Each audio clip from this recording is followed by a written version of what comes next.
রাজ্যের রাজনীতিতে নতুন করে জোর জল্পনা শুরু হয়েছে। প্রার্থী তালিকা ঘোষণার পর থেকেই বিভিন্ন জেলায় দলীয় কর্মীদের একাংশের মধ্যে অসন্তোষ এবং বিক্ষোভের ছবি সামনে আসছে।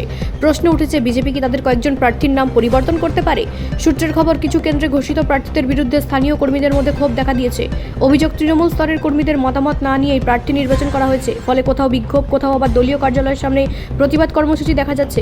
এই পরিস্থিতিতে দলের শীর্ষ নেতৃত্ব বিষয়টিকে গুরুত্ব সহকারে পর্যবেক্ষণ করছে বলে জানা গেছে।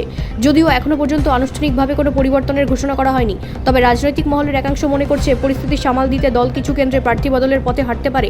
তবে বিজেপির রাজ্য নেতৃত্বের তরফে জানানো হয়েছে, দল ঐক্যবদ্ধ এবং সকলের মতামত নিয়েই শেষ সিদ্ধান্ত নেওয়া হবে। একই সঙ্গে কর্মীদেরও ধৈর্য ধরার আহ্বান জানানো হয়েছে।